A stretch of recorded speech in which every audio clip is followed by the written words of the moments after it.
news how bad it is. But in this case, they wouldn't do it. They saw it, they read it, and they said, we don't believe it.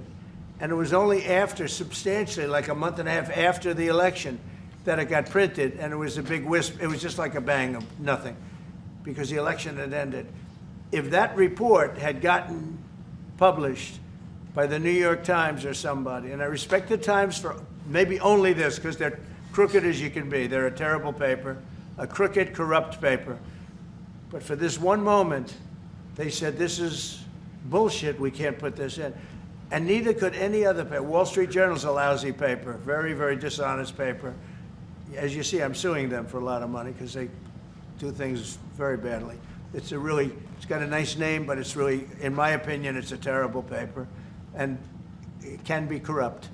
But just so you know, they didn't take the Steele report.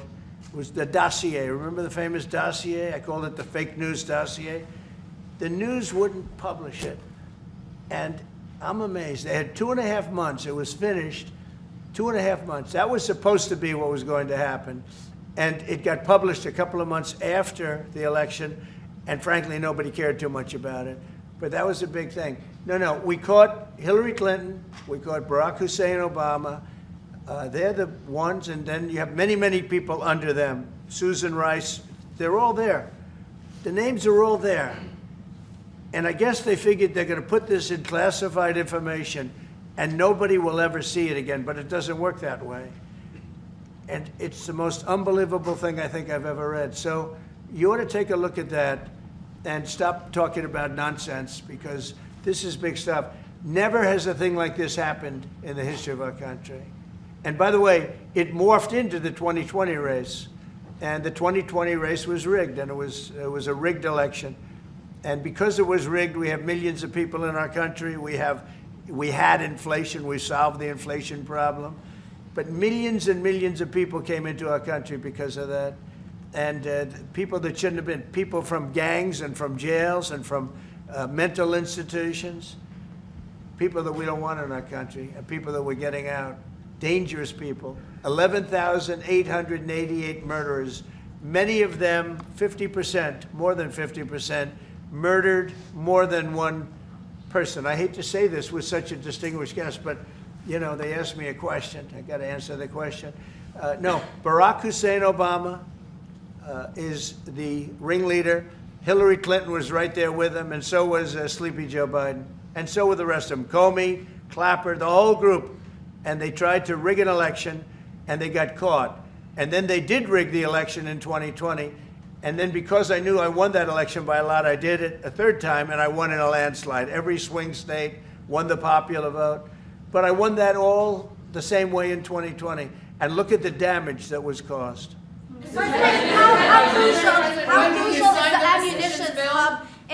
How crucial is the ammunition hub that the U.S. plans to build in Subic and the Luzon corridor, considering that these will be built in areas that hosts strategic ports as well as military air bases? You're talking ammunition? Yes, the U.S. House Congressional Committee on Appropriations approved a budget. Well, it's very important. Otherwise, we wouldn't have approved it.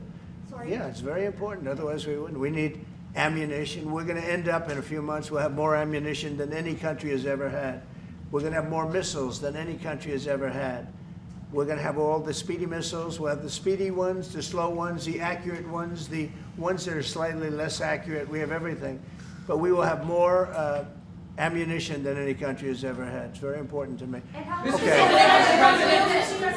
Go ahead, please, Red. Sir, when you say that you're close to making a trade deal, what gaps remain? And for President Marcos, sir, I was just wondering, do you not think that perhaps the Philippines hosting U.S. missile systems could be considered escalatory by China, especially because they can strike defensively by China? Thank you. Well, it's an honor to be with this gentleman. You know, I've known him, and I've known his family, actually, but I've known him.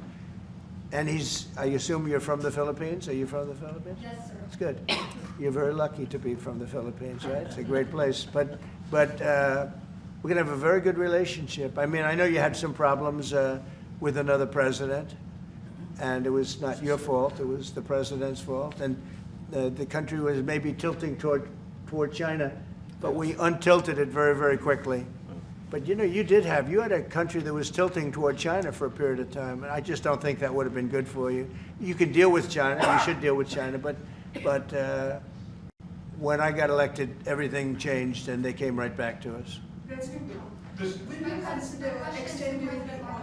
Say it again? Yeah, Brian, go ahead. Oh, Mr. President, I just wanted to piggyback off the Sorry, I housing. have a question to President Marcos. I'll let- Yes, yes. I'm sorry, what was the question again? It was about whether having U.S. missiles hosted in the Philippines could be considered escalatory by China. All of the, what we consider part of the modernization of the Philippine military is really as a response to the circumstances that surround the situation around the South China Sea and now what we used to refer to as Asia Pacific, which we have expanded now to the Indo-Pacific.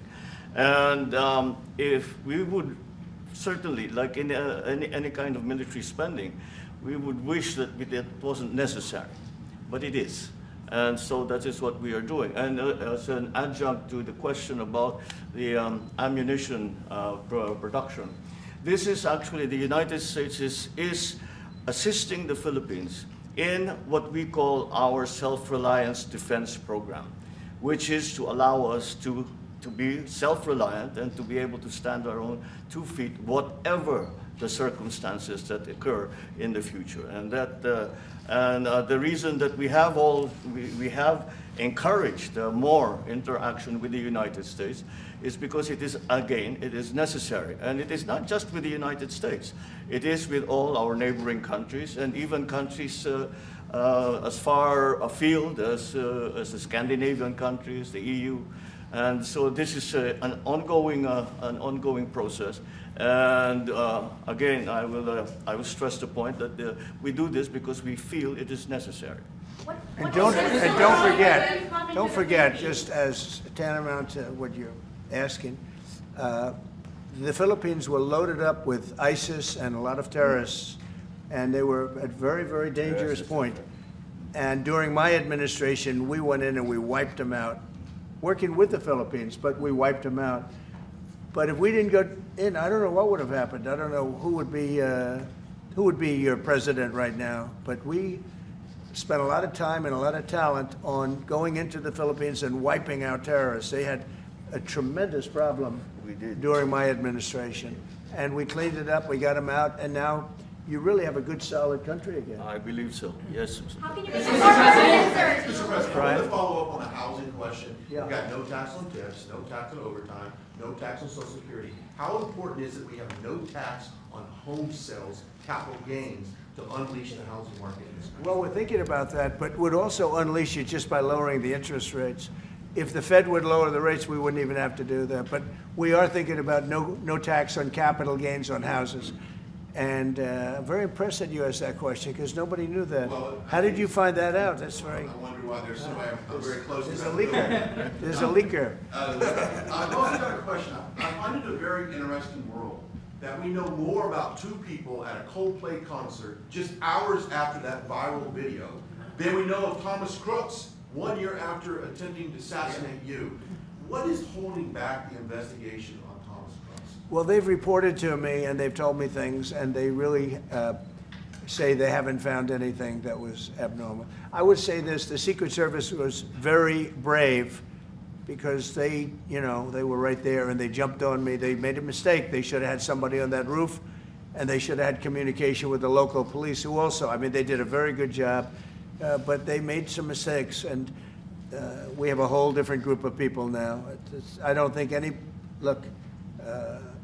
can happen, but I think we have the best people anywhere in the world right now, and I think they've learned. And they went into him very, in great detail. They gave me the whole thing, and what can I do? They say that it was just a nut job that was looking to do this, and